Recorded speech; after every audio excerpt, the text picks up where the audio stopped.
নমস্কার, আপনারা শুনছেন উত্তরের কণ্ঠ। উত্তরের কণ্ঠ থেকে আমি প্রভাত বসাক, তুফানগঞ্জ, কোচবিহার।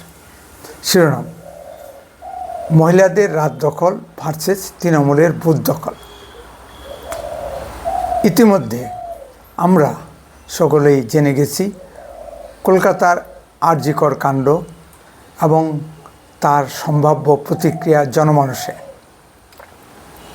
পশ্চিমবাংলার সাধারণ মানুষ, বিশেষত মহিলা, ভারত তথা সমগ্র বিশ্বের মানুষ এই ঘটনাকে নিন্দা জানাচ্ছেন এবং ধিক্কার জানাচ্ছেন। বিশেষত মহিলারা যে যার মতো এর বিরুদ্ধে কর্মসূচি গ্রহণ করেছেন। কেউ রাত জাগছেন, কেউ কেউ রাস্তায় আলপনা দিচ্ছেন এবং কেউ কেউ মোমবাতি হাতে প্রতিবাদ করছেন।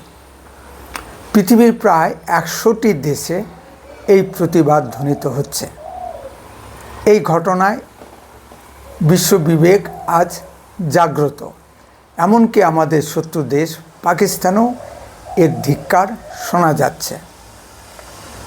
জানি না আমাদের আদালতের বিবেক জাগবে কিনা।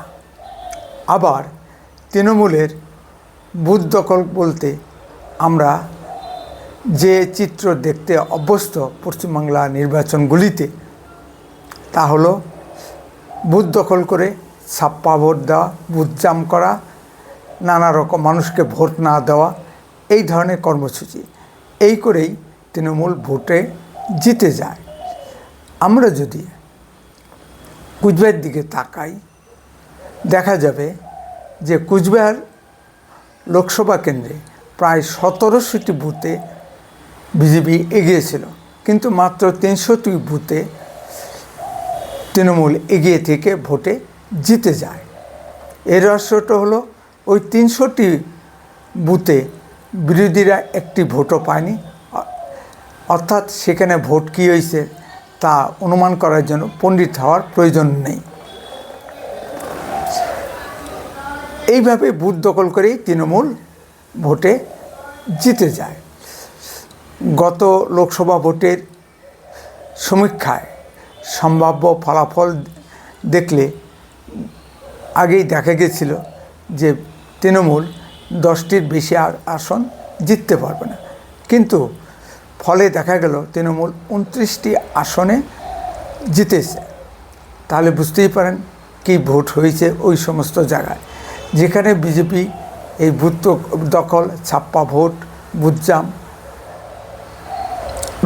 রুখতে পেরেছে, সেখানেই বিজেপি জিতেছে। বিশেষত গ্রামাঞ্চলে হিন্দু ভোটারদের ভোট দিতে না দেওয়া হয়নি। এই চিত্র সারা পশ্চিমবাংলা জুড়ে।